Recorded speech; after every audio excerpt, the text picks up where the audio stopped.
Hello and welcome to Insight 2020, a festival of analysis and learning in health and care. Over the course of 6 weeks, we're hosting a series of virtual events exploring some of the challenges facing analysts and decision makers in health and care in 2020 and beyond. So today's session is a special crossover event between our Insight 2020 festival and the NHS-R 2020 conference, which kicks off in full next week. So the session's entitled The Importance of R, with a focus on how and why R should be used and why it should be part of every good analyst toolkit. So my name is Gareth Wrench. I'm a programme consultant with the strategy unit, and I'm host for this afternoon. And I'm joined by a number of different speakers who you can see on the screen there. So we're going to kick off with Mohammed, who'll take us through the background to R, what it is, how and why it should be used. And then the majority of the session is going to be a Q&A panel discussion with a number of colleagues that you can see on the screen there who will introduce a little later, just to try and explore some of the benefits and the challenges of using R as part of a sort of facilitated discussion. Just in terms of housekeeping for the session, if you could please keep your microphone muted at all times. We will bring people in if they do want to contribute verbally. Please also do introduce yourself in the chat box, say hello and let us know who you are and where you work. And please do use the chat box function to ask any particular questions of either myself, Mohammed, or the panel, or to raise any technical issues. The sessions are being recorded and links will be sent to all registered participants afterwards. If you're on Twitter, please do feel free to tweet about the sessions using the hashtag Insight2020, and please do tweet us at strategy_unit if you do want to get in touch with us via that route. Just to kick off proceedings, we just wanted to get a feel for the types of people that are in the room and who's in the audience. So we're going to be using some polling software called Mentimeter. So at this point, we'd like you to all go to www.menti.com. It either works within your browser on your laptop, or it's really easy on your phone if you want to go by that route. So you just need to go to that web address and then enter the 7-digit code just on the screen there, but you can use the QR reader on the right if you want to. So if you just enter that code 8867061, and then I'll just drop out of here and then share my screen just so you can see the Mentimeter results hopefully coming in. So the first question's around, how would you describe your job role? So expecting quite a broad audience for this session. So how would you best describe yourself? Are you an analyst, working at a more junior level, working at more of a senior level? Do you lead an analytics team? Are you maybe a non-analyst? It's good to see we've at least got one there. And then whether you're involved more in commissioning or whether you've got any other sort of roles. I'll just give people a bit of time there because I can see that we've got 70 odd people on the call. We've got about 35 responses so far, so I'll just give people a moment just to get in and just allow us to capture that.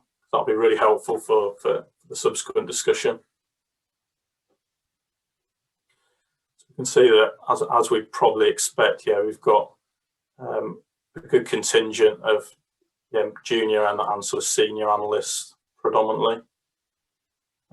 There's a reasonable contingent of people in other job roles that aren't listed there, so it might be quite useful if you could pop those in the chat box, just so we do get a good idea of who's on the call, what roles you're involved in. So we're up to just over 50 responses now, so we've probably got sort of a good sort of representative sample of who's on the call. I'll move it on at that stage.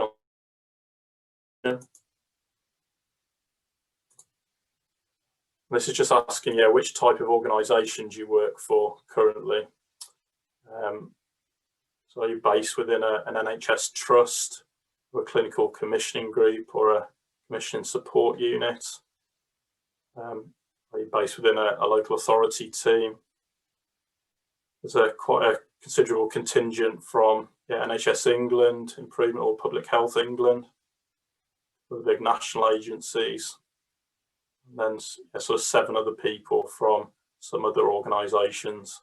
Again, if you can just let us know who those are in the chat box, that'd be really helpful. So actually, we've got quite a nice split across the different organisations. So that's that's really useful to know. And then if we just move on to the final question, there's a couple of final votes coming in. And this was just asking a question about, how would you describe your current knowledge or level of expertise with using R? So we've got a nice sort of Likert scale here, from sort of, no knowledge, but you're here to find out more, sort of novice, where you might have dabbled, you can do some basic stuff within R. You might be reasonably proficient at an intermediate level. Whether you're at a good sort of standard where you're quite confident in doing some of the more advanced stuff. So we've got a few of those. There's at least one person in the room who could teach Mohammed a trick or two. I don't know if that's Zoe or Richard, I'm not sure, but good to hear. So as we probably expected, we've got the overwhelming majority of colleagues who've got sort of little or no real sort of knowledge of art, and that's perfectly fine. We're going to start from a base level and assume no prior knowledge at this stage. That's really helpful. Okay, I think that's fine for now. So I'm just going to drop back into the presentation slides. And then at this stage, I'm going to hand over to Mohammed, who's going to do the introductory session. Thank you, Gareth. Welcome, everybody. By the way, if there is some background noise, it's because I'm in a station and things didn't quite work out in terms of finding a quiet room. But I will press on. I should point out that I'm not intending to do any demonstrations of art. This is really a more strategic piece on R. So next slide, please, Gareth. And I won't take too long in this because I really want a chance to talk to our panelists and hear from them. So for those of you that might not know some of the history, R actually started off as a research project in New Zealand in 1993, and today it's ranked amongst the top 10 programming languages in the world. Why is it called R? It's because in 1995, there was a piece of software called S, which was S for statistics, and S was the commercial version, and R was the open source version. So there's a bit of method in the madness, as you can see. I'll just move on to the next slide, please. One of the things about R is it has packages. So think about your smartphone and the apps on it. So on the y-axis, these are the number of apps that are available for R. And on the x-axis is the timeline over which they've been developed. And you can see in 2019, we're exceeding 15,000 apps. That's because the entire world potentially, it could be an app developer. These are people who develop apps completely off their own back, with enthusiasm and passion, with great technical skill. And then one of the challenges is, how do you manage all this knowledge that's growing at such an exponential rate? Is every now and then somebody will show you that in March 2020, for example, here are the top 40 packages, apps that have come out. And if you just quickly read that, you'll see there are packages on computational methods, on machine learning, on medicine statistics, time series, visualization. So no commercial operator can compete with this level of productivity from the world's R community. And that's why investing in R, you're actually investing in a very rich resource that is growing at a fantastic pace. Next slide, please. So this is taken from a particular website. You see the reference below, but on the x-axis, you've got how much capability that particular language or tool have. And on the y-axis, how difficult is it to learn? So the higher the difficulty, the kind of lower the numbers. So if you look at Excel, which is very familiar, Excel has what you might call very easy to learn because it scores a 10 on the learning curve, and its data science capability is scored as a 4. And then you can look at Power BI and other things like that. But if you look at R is not that easy to learn. There's, although for those of you that are learning it more recently, there's been huge strides in making R more straightforward. But look at its capability. When you invest in R, you actually invest in a huge amount of capability for data science tools. Whereas with Excel, with Power BI, with Tableau, you will hit limits very quickly. Whereas with R, actually, it will open up all sorts of possibilities, which are just not an option in other languages. Next, please. R will help you with the entire data science workflow. So there's too much to take in this diagram, but just broadly, you can import data, you can then tidy it up, you can then transform it, visualize it, model it, and you can communicate it. And all of that happens in an R ecosystem. So all of those activities can happen with R, whereas other solutions kind of do parts but don't do the whole. Next, please. So here's another kind of just give you a sense that there's lots of stuff about dashboards. So you can also do dashboards with R. That's just to give you a quick overview of the different ways of doing dashboards. I'll just move on. It was just to point out that you can do dashboards. Thank you.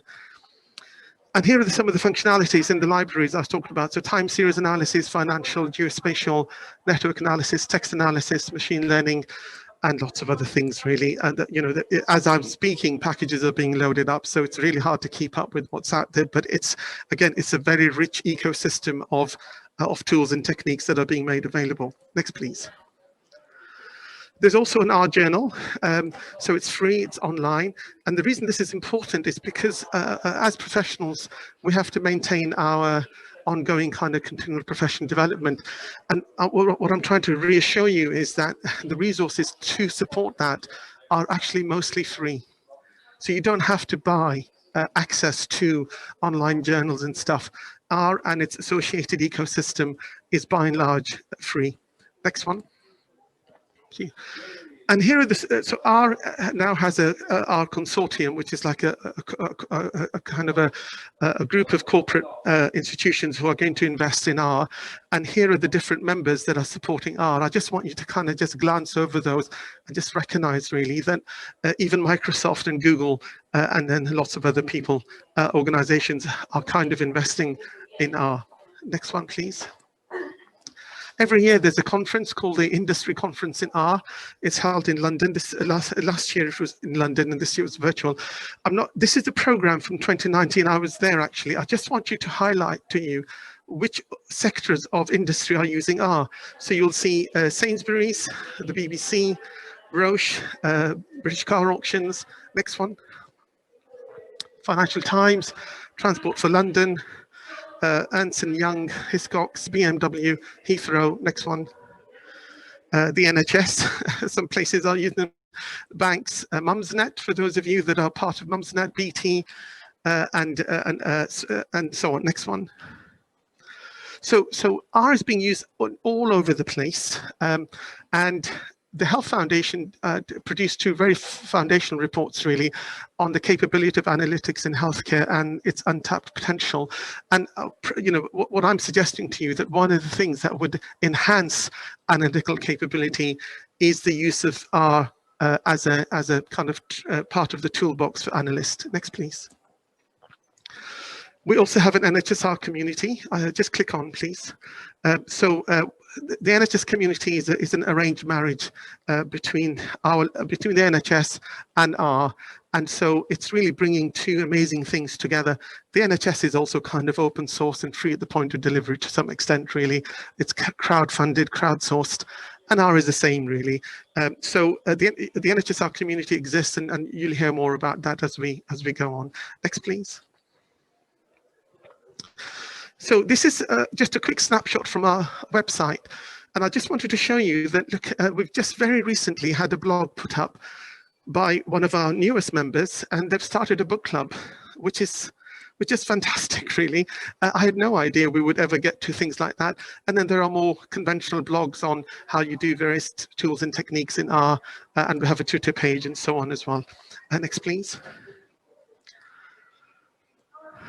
So at one of our conferences, somebody wrote a blog, and they said, you know, I'm pretty sure there's enough brain power in the NHS to tackle any analytical challenge. The challenge is in harnessing the power, that power, promoting R as the incredible tool that it is, and enabling us to work collaboratively rather than in silos. And I think so. R will everything about R supports sharing, cooperation, transparency, and if we can break down the other barriers, then we should really be able to get the power of the NHS analytical community to address some of our key challenges. Next, please. So there was a piece on an online kind of media source. They were looking at whether R could become a way to be effective, to kind of liberate NHS analytics. Just giving you a sense, really, that it is attracting attention from outside the NHS. People are looking in, thinking that actually what we're doing with promoting the use of R is actually a very good idea. Next, please. And some of you will know a key paper by Ben Goldacre and colleagues on how data analytics for the NHS should be in this century. And the NHS-R community, it was cited as one of the key examples in that paper. Next, please. Just to give you a sense of the growth of the community, we had funding from the Health Foundation in 2018. And then, we have a conference every year, and I'll just give you a sense, really. So our virtual conference, which is next week, which is workshops happening this week, and next week's other plenary session, we've got about 600 people registered. So we're actually very delighted by the kind of enthusiasm that's being shown by the analytical community. In fact, the NHS-R conference, I think, is now probably the data science gig in the NHS. At an open source level, really. Next, please. And we have an academy and stuff. I'll skip that because I'll pick that up later. Next one. That's it. I think we're done, Gareth. So if I can, oh, sorry, there's just one more thing. So for those who are leaders or in senior roles, here's really the message that we'd like you to take away, really, is please remove any policy barriers to the use of R. Give analysts the time and space to learn. They have promote the community. We're very kind of open and embracing, and share. Analysts are very shy about sharing, but I think leaders can help support that. And there is sometimes a temptation. People will use all these wonderful free resources that are made from R. Lots of people have contributed, and then they'll produce something, and then they'll try and sell it. And I think that's counter, really. I really think that you should not fall into that trap of trying to badge something and then try and use it as a source of income. And it just kills the thing dead, other than for a very small point in time, really. So we're very clean that you should use R and its open resources and then share them in an open way. And that way, the gain is much bigger than any attempt to kind of optimize any local income generation. Next one, please. So the case for R is powerful and strong, continually improving, top 10, free or low cost, loads of online resources, widely supported, and you have a community. I'll pass over back to you, Gareth. Thank you. Okay, thanks, Mohammed. That's really helpful. Just at that point, I'll just stop sharing the slides, and then we're just going to move into a Q&A panel discussion now. So we've got a series of a range of colleagues on the line with a particular interest and expertise in the application of R within healthcare analysis. We've got a couple of expert R users and a couple of colleagues at a more strategic level who have or are looking to embed the use of R within their respective organisations. So we're joined by Sarah Culkin, the Head of Analytics at NHS-R, Zoe Turner, who's a Senior Analyst at Nottinghamshire Healthcare NHS Foundation Trust, Richard Wood, who's the Head of Modelling and Analytics from Bristol and North Somerset and South Gloucestershire Clinical Commissioning Group, and finally Neil Morgan, who's the Head of Business Intelligence Analytical Services for the Midlands region and within Midlands and Lancashire Commissioning Support Unit. So hi and a warm welcome to our panel of colleagues. Good afternoon, my name's Gareth and I'm a bit of an R newbie.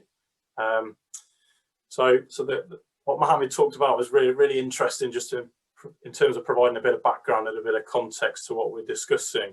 So I've heard of R, but I don't really understand it exactly. I don't understand exactly what it is and how it might be relevant to me and my analytical team. And some of it looks quite complex and difficult. I'm a little bit sceptical and wary. I need a bit of convincing.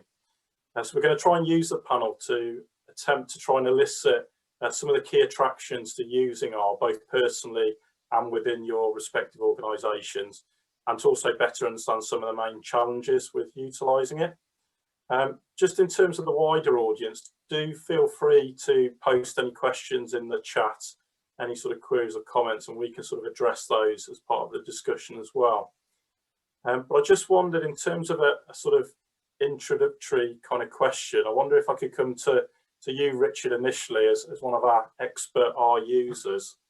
I wondered if you could just tell us a little bit about how you describe and introduce R, you know, in really simple layman's terms to someone who had barely heard of it.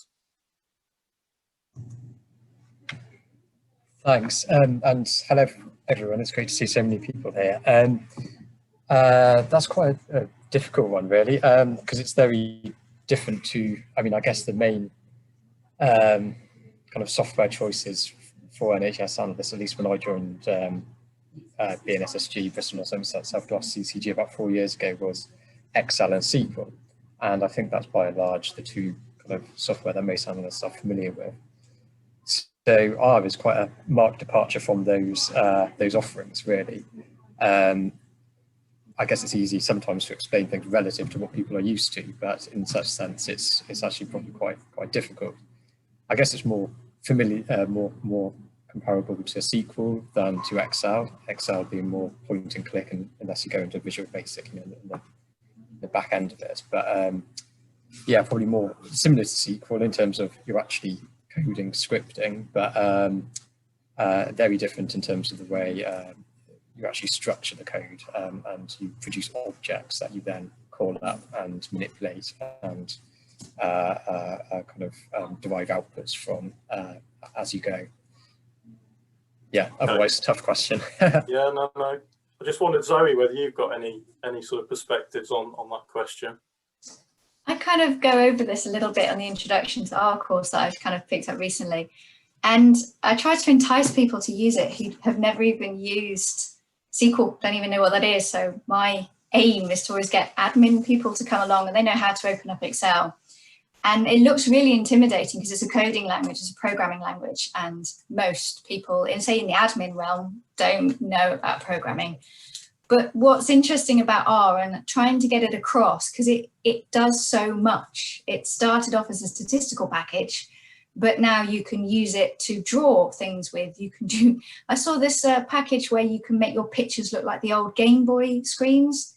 There's all sorts of things there. That has no function whatsoever, but there's a package for it and people have written things. You can draw with it. You can make accidental art. You can do maps. You can do most of the analytical things that we use it for and more. If there's a thing that you can think of to use it for, somebody's probably done it for fun as well.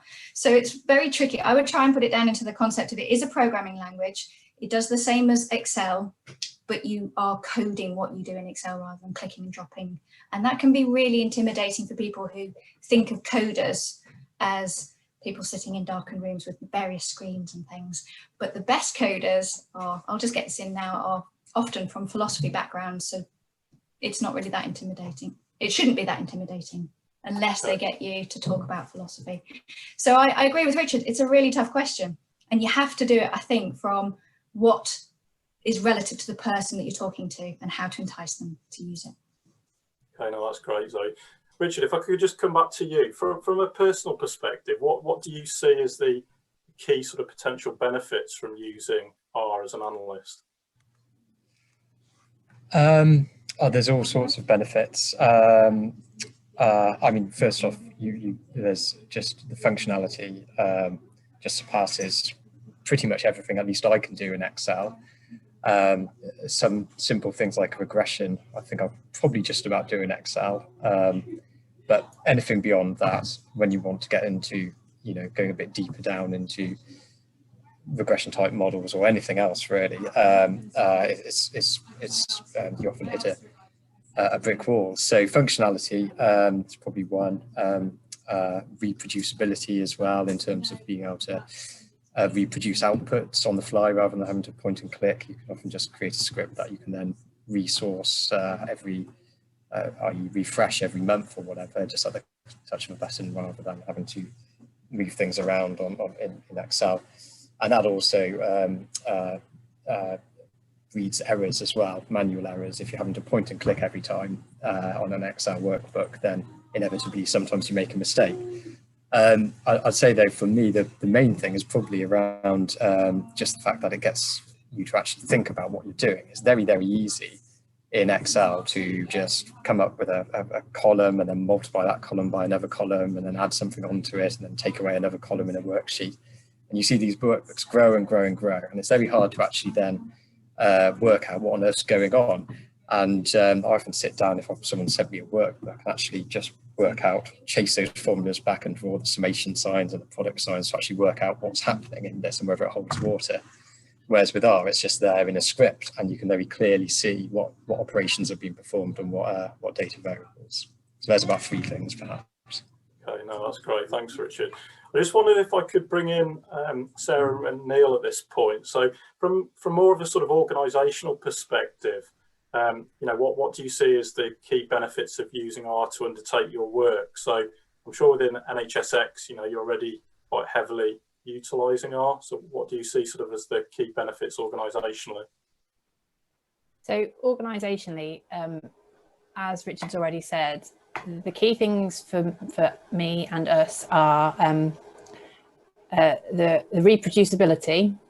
So we can take something that someone else has done from a completely different organisation and we can tweak it and we can share it back with them. Automation, we can make things run so much quicker. Like you say, rather than manually updating a spreadsheet every month, we can make it quicker, but we can also make it more easy to quality assure. If everything is happening in R and there's no manual process of a human actually getting the data, putting it in a spreadsheet, doing some manipulation, copying and pasting out the graph into a PDF, sending it off to the manager. There's so many steps along the way where that can go wrong. Actually, if we can automate that into one reproducible analytical pipeline, all done within R, then it's a lot more high quality as well as being quicker.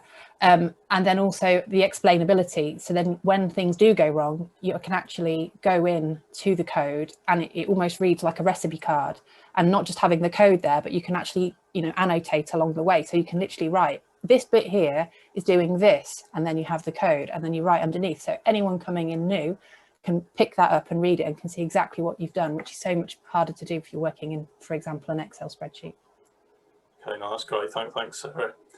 Neil, do you want to come in at that point? I know you're at a bit of a different stage in terms of your organisation sort of journey with using R, but anything further to add? Yeah, thanks, Gareth. I mean, I absolutely agree with everything that Sarah's just said there. But I mean, in terms of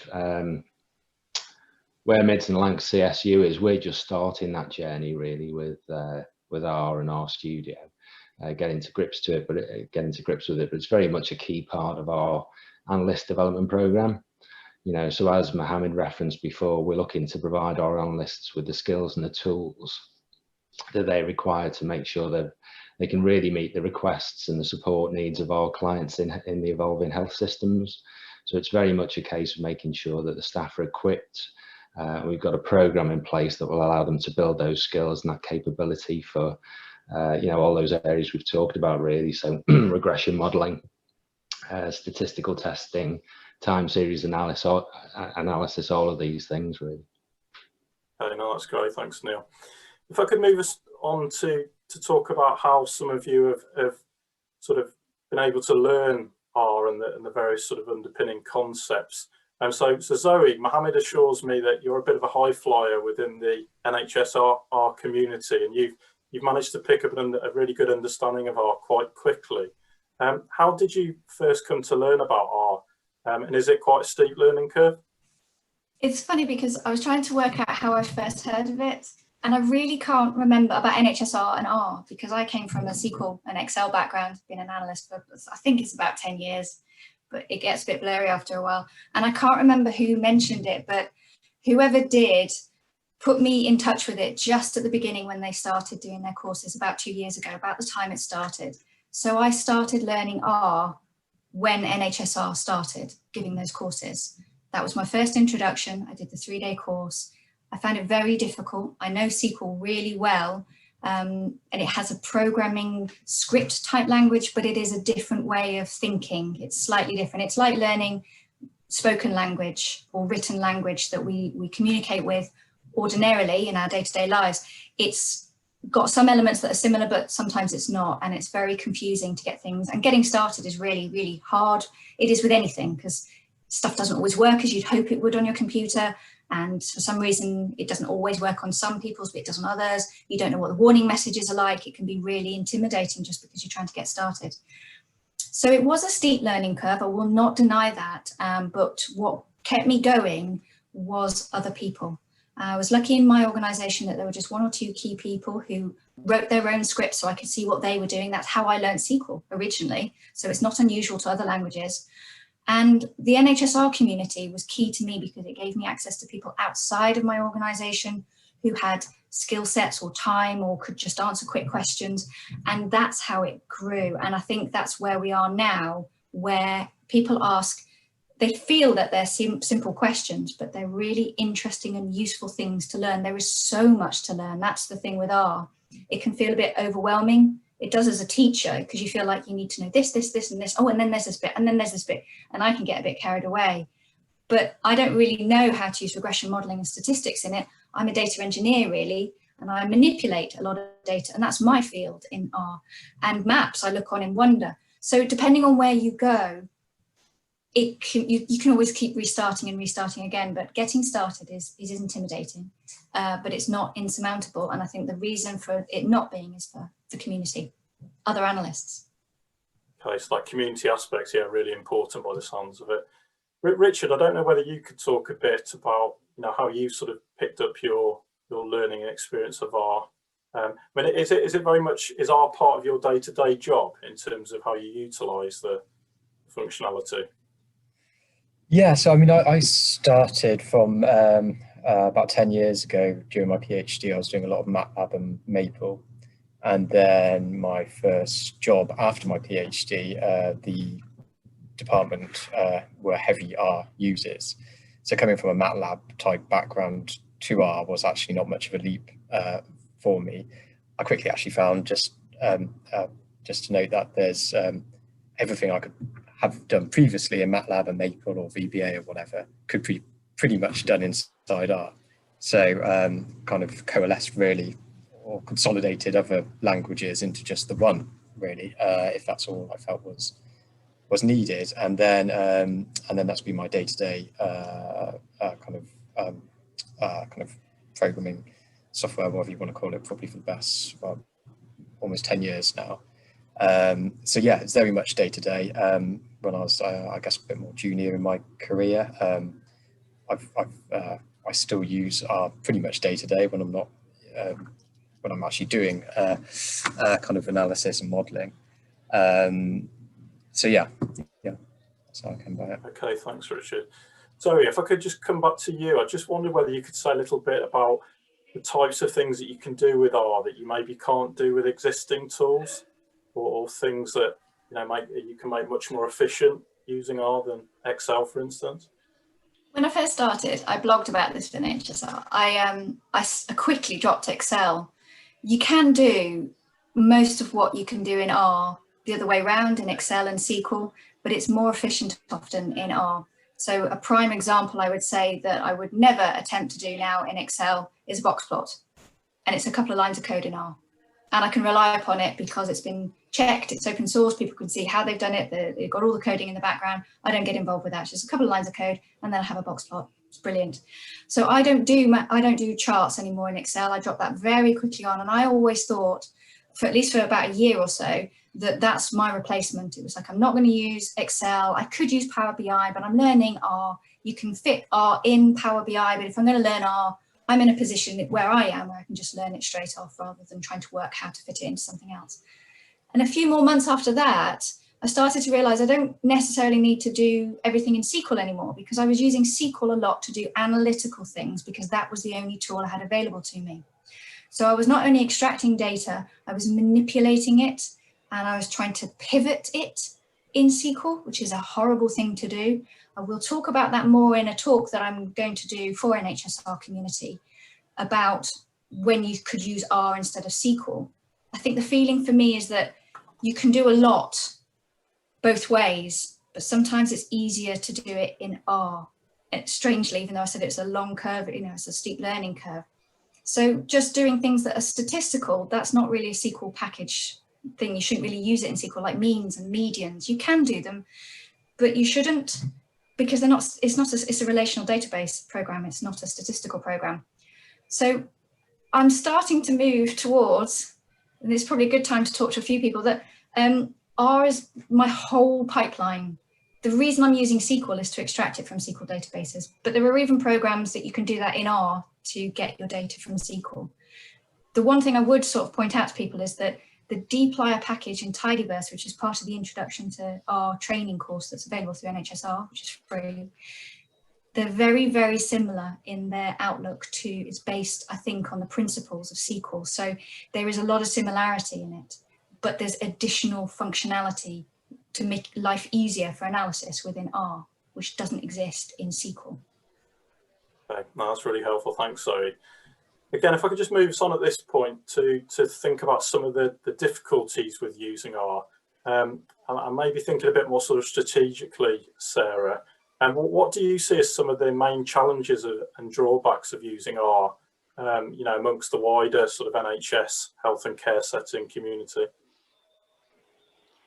I think a challenge that I've seen echoed in the chat as well is that actually a lot of people have problems with, I think, some of their IT colleagues and being reassured that they can have R and the ability to install packages available to them. There's, I think, often concerns around the security, and I think that's a real shame. And I think that there is a role at the centre to do something to offer reassurance and guidance and policy in this area, so that IT colleagues can have confidence to work with analysts to be able to install R and the necessary sort of supporting infrastructure around that. I think that's a real big one for me.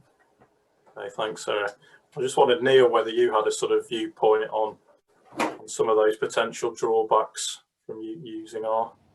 Yeah, I think we're probably too early in the journey for us, I think, Gareth, really, at the moment. I mean, in terms of the positives from our perspective, that community piece is a big draw for us in terms of, you know, how we can leverage some of that existing expertise and some of those learning resources and materials, and the fact that, you know, there's an NHS-R community already, plus a wider global community in terms of supporting the application. And again, the fact that it's open source and RStudio as a tool is freely available. So there's a lot more positives than negatives that we can see at the moment in terms of upskilling our staff and giving them those capabilities. But as Sarah said there, I'm sure there's some potential hurdles to overcome in terms of getting those tools into people's hands and getting us started. Yeah, no, thanks, Neil.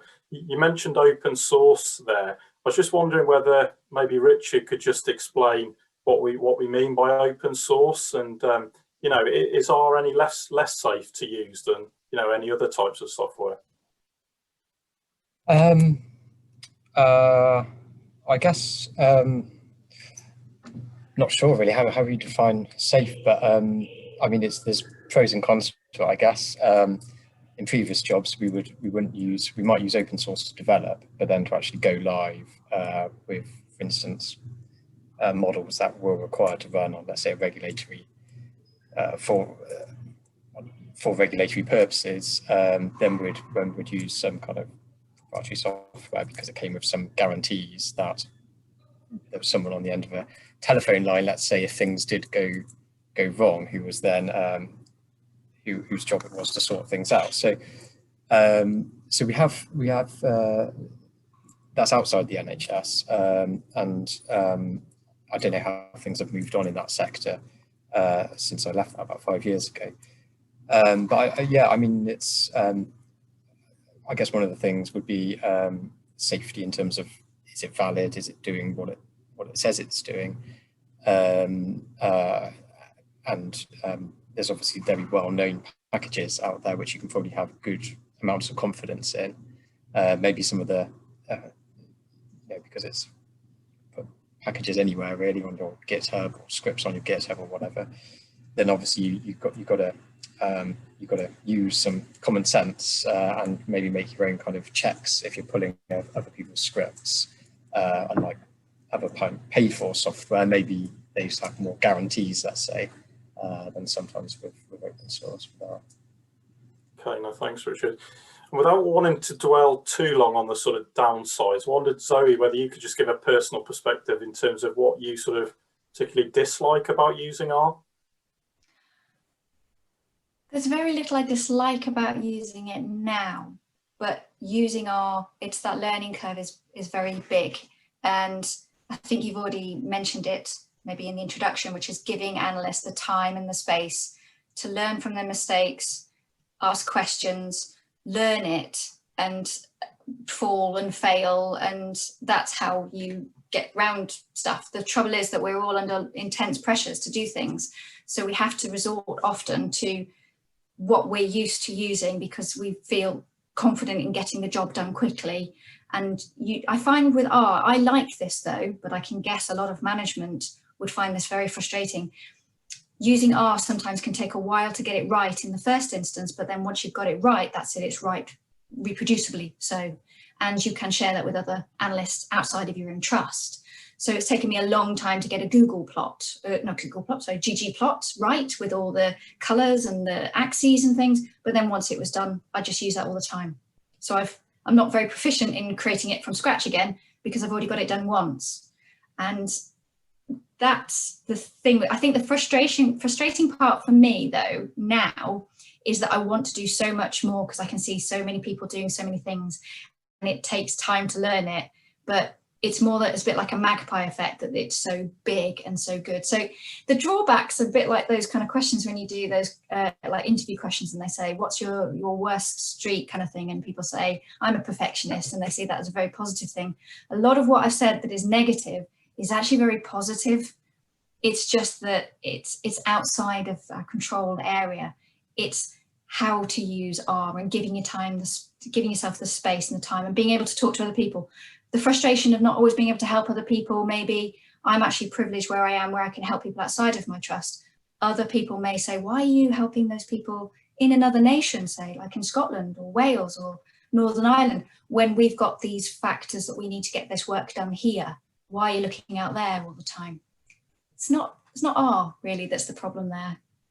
Okay, no, thanks. So it sounds like you need to try and make a bit of an time investment up front to be able to pick things up quickly. And I just wonder whether anyone had any thoughts around, the fact that we're all sort of working virtually now.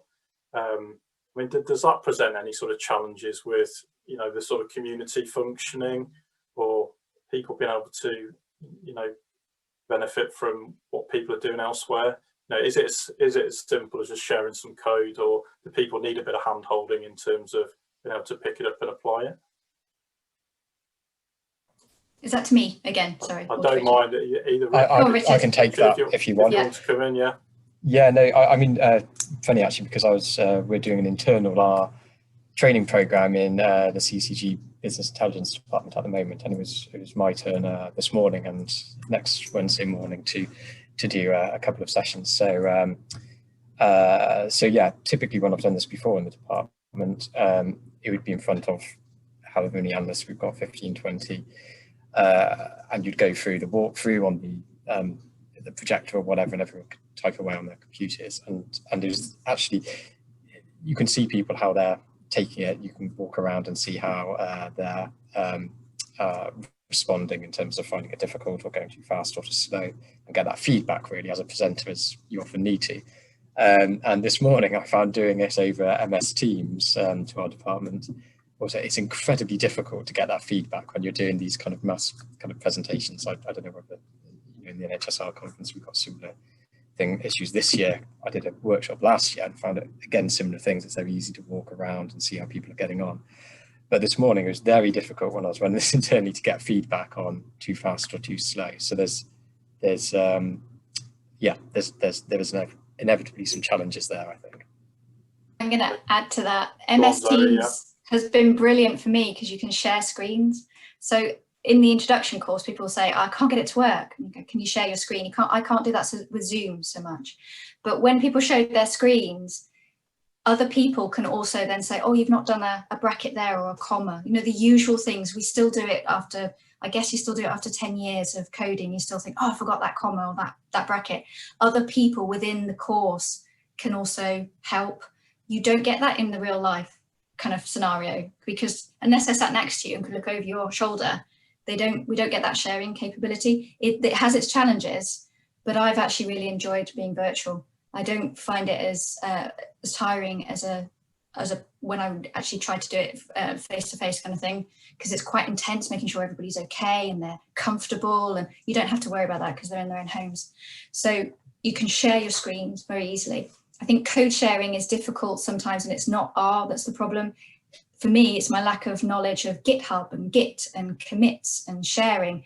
That's a new world of data science. We should really be doing that with our code scripts for SQL and Excel, but we never have done. So R is like opening a door for me into the world of data science and that world of sharing, and it's exciting.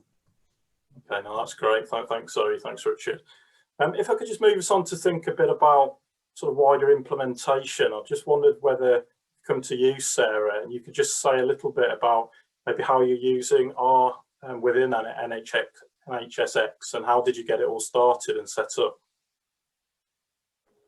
So NHS-X is actually part of both NHS England and Improvement and Department of Health and Social Care. And even before I was part of NHS-X, I was a jobbing analyst actually in DHSC, and we have a shared Atos contract with NHS-EI. So we went through an awful lot of pain working with our IT providers to convince them that it was indeed safe to install R and to allow us to be able to install our own packages as well. That's how we ultimately got kicked off, and that's many years ago. Yeah, I'm not going to pretend it was an easy ride, but we're there now, and we're now, as Zoe said, starting to face an even braver future of starting to actually dabble in the world of Git and GitHub. And so, for example, at the minute we're doing a little bit of work with the data lab that Ben Goldacre has set up in his Open Safely data set, and started to do some analysis there. And this is, you know, even for us, this is very funky, cool stuff, where we will write our code and upload it to their GitHub, and then they can take that code, run it on highly personal data, and all completely behind a completely safe wall. They can pull the data, extract it, and just give us the completely anonymized aggregate results of our analysis delivered back to us on GitHub, and it's amazing. Okay, no, that's great.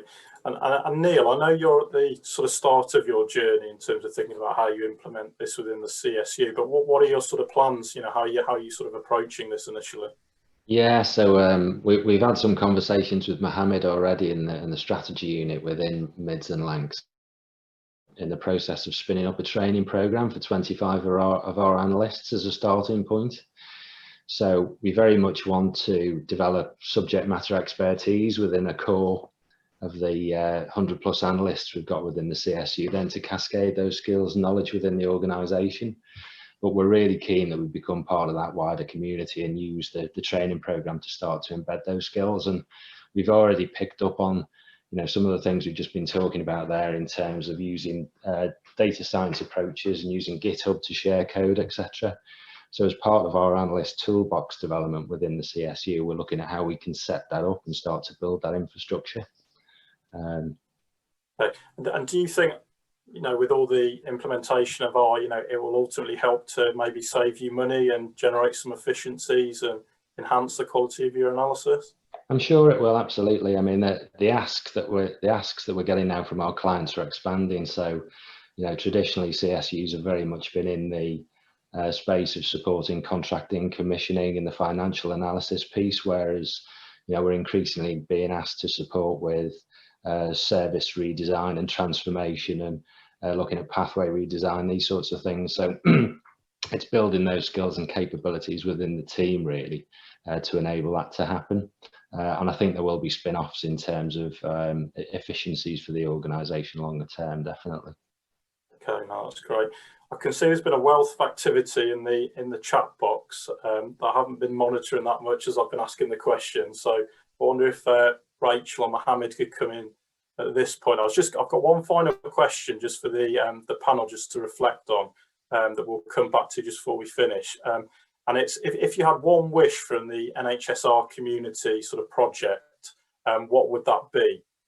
So if you can maybe think about that just while we address a few questions in the chat box, and we'll just finish and close on that question. So Mohammed, Rachel, is there any sort of burning questions in the chat that we want to cover? It's quite a lot of sorry, Karen. Yeah, people are writing way too much today. No, there's been quite a lot of activity. I was trying to keep track of things, particularly of the things where we haven't managed to sort of have an answer in the chat box.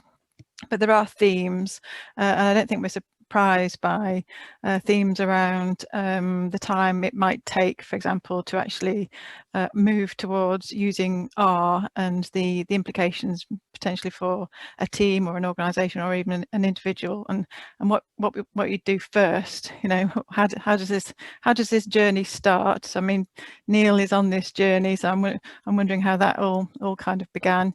There was a specific question. One or two questions around whether R can be used safely and whether there were any security issues with it. I can hear Mohammed might want to come in because I heard Euston Station a minute ago. Mohammed?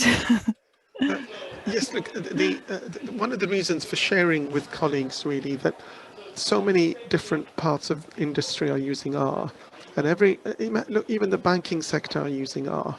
So that's not a satisfactory answer to the question of security, but that is a satisfactory answer to the question that it is doable. And so the NHS is not the only organisation with very precious data and high security concerns.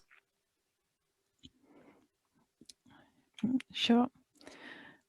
I think we've lost Mohammed, haven't we? Yeah, just as he was about to share his pearls of wisdom. Well, they'll be there one day. I think I did actually get a message from Mohammed saying that his laptop battery was awfully low, and he might just suddenly disappear. Yeah, I suppose I could add from the a provider trust viewpoint. There were 2 people originally. It then went to 3, and then 4 people who wanted to use R&R Studio. I think the impetus to get it set up was because one of the people could run it anyway. That was my boss, Chris Bealey. And the other one was that he was a medic who wanted to do stuff in R. So I don't like that. I really would like it to be analyst driven, and that's where we are now. But in our early days, it was driven by some management and medics to get this started. But the security response to us eventually was that actually, no, he couldn't see any problems, our security person, with R and R packages. He did have some security around Python, so he has restricted who has Python within our trust, but the entire trust can download and use R and R Studio because we have psychologists and clinical psychiatrists and maybe some other staff who used to use SPSS, and we pulled the licenses on there because they were expensive and they weren't always being used. So that was my point, that it's not just analysts who use this or who could use it. And we've had quite a few people who've used Excel only, who've been quite excited about the potential of use for R. And I don't see any issue with anybody learning it whatsoever. Okay, that's a bold statement, isn't it? Absolutely, that's helpful. I can see on the chat, Simon's had his hand patiently up for a while. I don't know if you just want to come in very quickly, Simon, with any reflections or. Sure, thank you. I just have one question. I work in the world of screening in PHE, and we've got a few colleagues from screening on the call listening. And we're starting to get more into using R. I'm a big fan of it already from a previous life. Where I get worried is where we are going through this journey. We have lots of new people using R in an organization. How do you assure the quality of R code? How do you manage that as a process, as a systematic process of bringing in new tools safely? Because whilst R presents a lot of benefits, some of that efficiency can reflect back in terms of the risk of maybe you had one mistake before, now you've got 300 odd mistakes if it happens in something that you've looped to produce a lot of reports. Are there any views from the panel on how you would go about doing that, particularly from the early stages? Thanks, Simon. Yeah, really good question. Any quick responses to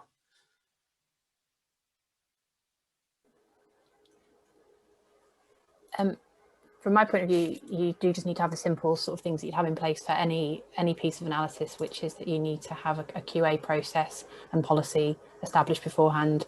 You have a coding methodology that's designed for your organization, in which you've got appropriate annotation and QA in place, and you ensure that you stick to that as best you can. And you don't need to start from scratch, because there'll be loads of organizations out there already that have their own guidance and policy on coding that you can steal to a certain extent. Thanks, Sarah.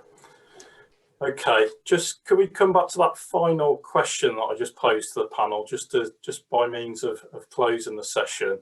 So it was thinking about if you had one wish to the NHS analytical community, NHS-R analytical community, what would it be? So maybe if I could come to Richard initially, please. Yeah, sure. So, I mean, all I was thinking really was, obviously the NHS-R community has a lot of draw from analysts, and that's great. You know, you can see lots of people on the call and a huge program of events in the annual conference. But we also need to be influencing their bosses, the managers, all the way up to probably, you know, exec level or just below, because these are the people who will have to be making time for the analysts to pick up the skills, and accepting that, you know, there's an initial investment, not just in upskilling, just in terms of getting the knowledge and so on, but also for each individual piece of work, it will need a bit of downtime to set up that script in the first instance, but then it will pay off over time. So it might always be tempting with the you know, the kind of rhythm of things in the NHS to just do the quickest thing in that moment in time. But it's perhaps, you know, how can we influence managers to make time and to accept that, you know, you need to invest something now that will pay off into the future. Okay, no, that's great. Thanks, Richard. Zoe, if I could come to you just quickly, please. I find it very difficult. I just want it to stay here for a lot longer than I guess any funding will potentially allow, because the NHS always has funding issues. So I'm guessing that there's some funding behind it. I don't want it ever to end. So don't end. Yeah, that's a good wish. Neil, any remarks there? What wish would you have? Just to, you know, continue to see the whole collaboration and community piece that's started so well continue, really. I mean, echoing, I suppose, what Zoe's just said, I think there's so much potential and opportunity for us to use the tools and work collaboratively and share knowledge and expertise to build solutions that can have a hugely positive impact for health, you know, the health communities across the entire country. And you know, I think that's too good an opportunity for us to miss, really, particularly given where we are at the moment. And I think the more time that we spend supporting the development of the community and understanding and explaining the opportunities that are available through tools like R, the more progress we'll make in developing much better solutions to some of those key challenges that we've got, really, and, you know, using data and analytics to really inform improvement and change. Absolutely, yeah, thanks Neil. And Sarah, just for the final wish from you, please.